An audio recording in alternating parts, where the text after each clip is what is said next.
Hello नमस्कार दोस्तों। अभी आप देख रहे हैं अपना स्टडी चैनल।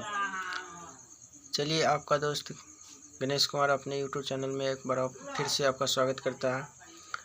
दोस्तों, इससे पहले वाले वीडियो में मैंने रेट लॉ एक्सप्रेशन के बारे में बात किया था। इससे पहले वाला टॉपिक जो चल रहा मैंने इससे पहले वाली वीडियो में मैंने बताया था, और वो बताया था कि रेट लॉ एक्सप्रेशन। और आपको पता ही है कि हमारा जो पहला चैप्टर चल रहा है केमिकल काइनेटिक्स, आज का हमारा टॉपिक है order of reaction. Order of reaction, तो यहाँ पर देखिए ऑर्डर ऑफ रिएक्शन, इसका डिफाइंड इसको करते हैं। Order of reaction is sum of power. Order of reaction is sum of power concentration of reactant term which raised on rate law expression. Order of reaction is sum of power of concentration of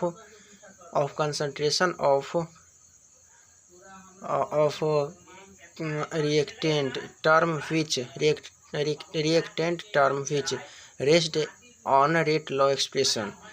मतलब order of reaction जो होता है वो concentration पर, मतलब रासायनिक अभिक्रिया में जो भाग लेता है उसका, आप जानते हैं कि रेट लॉ एक्सप्रेशन जो होता है उस सम, मतलब पावर जो होता है कंसंट्रेशन पर चढ़ा होता है, मोलर कंसंट्रेशन पर जो पावर चढ़ा होता है उसे रेट लॉ कहते हैं।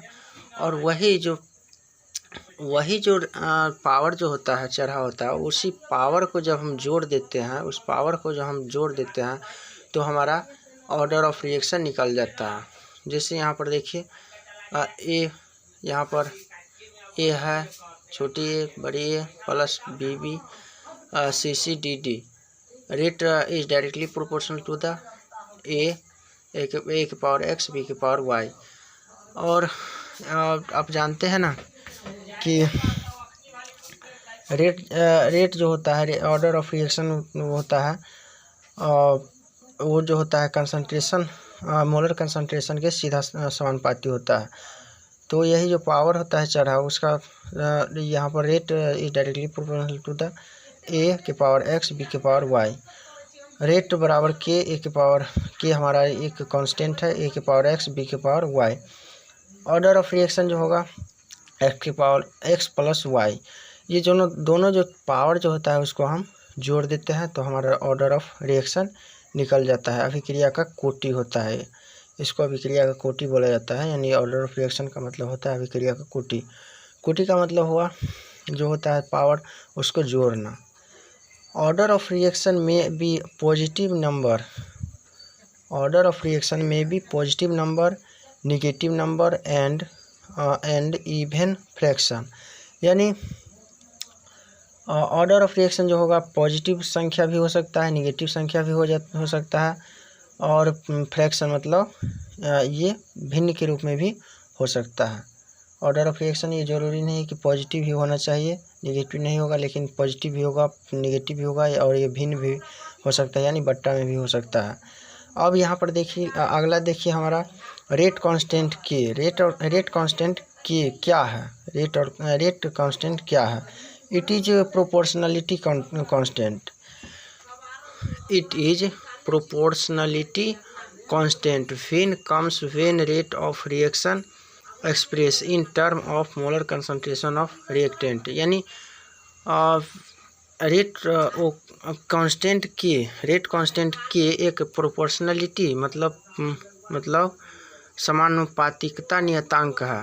मतलब प्रोपोर्शनलिटी समानुपातिकता नियतांक है। when rate of reaction express, यानी वो रेट ऑफ रिएक्शन को व्यक्त करने में उसका उपयोग किया जाता है।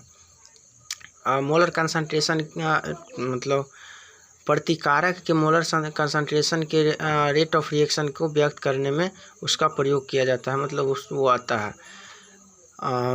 कांस्टेंट, रेट कांस्टेंट की एक समानुपातिकता नियतांक है जो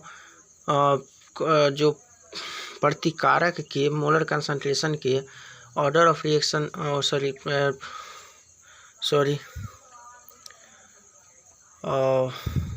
रेट ऑफ रिएक्शन को व्यक्त करने में किया जाता है उसका उपयोग। तो यहाँ पर देखिए ए से हमारा कोई प्रोडक्ट बना, रेट ये जो पता ही है कि रेट मतलब रेट ऑफ रिएक्शन होता है उसके मोलर कंसंट्रेशन की पावर के सीधा समानुपाती होता है, और रेट बराबर के, यही के हमारा प्रोपोर्शनलिटी कांस्टेंट है, ए की पावर एक्स। के बराबर हो गया प्रोपोर्शनलिटी कांस्टेंट। इसे रेट कांस्टेंट भी कहते हैं, इसे वेलोसिटी कांस्टेंट भी कहा जाता है, इसे स्पेसिफिक कांस्टेंट भी कहा जाता है। अब अगला देखिए हमारा इस पर कुछ नोट्स है यानी कहने का मतलब है कि ये जो ऑर्डर ऑफ रेट कांस्टेंट जो होता है के, रेट कांस्टेंट के जो होता है हमारा सो बहुत सारे चीज़ पर निर्भर करता है, जैसे नेचर ऑफ रिएक्टेंट, टेम्परेचर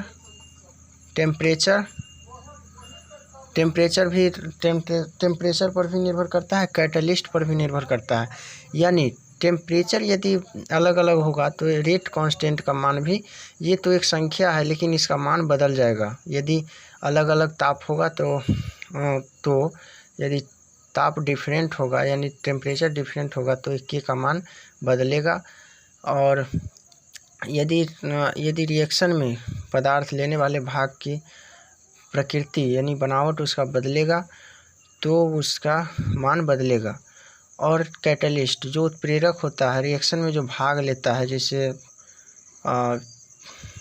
जैसे ये होगा Cl, Ni वगैरह वगैरह जो होता है, वो कैटलिस्ट जो होता है भाग लेता है रासायनिक अभिक्रिया में, इस पर भी निर्भर करता है रेट कांस्टेंट। यदि जो बहुत हाई क्वालिटी के इसमें उत्प्रेरक होगा तो इसका चेंज होगा, हाई या लो पर निर्भर करता है। तो हमारा इस पर भी निर्भर करता है।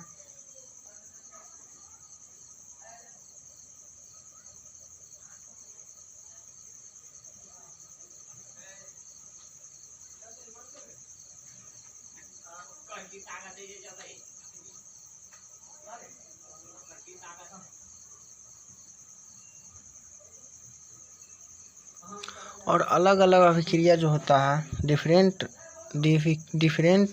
रिएक्शन जो होता है, अलग अलग अभिक्रिया जो होता है तो उसमें रेट कांस्टेंट के का मान अलग अलग होता है। मैं उम्मीद करता हूँ कि ये वीडियो आपको समझ में आया होगा। यदि समझ में आया होगा और वीडियो मेरी अच्छी लगी हो तो इस वीडियो को लाइक कीजिएगा और अपने उस सारे फ्रेंड तक शेयर ज़रूर कीजिएगा जो पढ़ने की इच्छुक हो, ताकि आपकी वजह से उनको हेल्प मिल सके। Thank you so much. बने रहिए अगली वीडियो तक।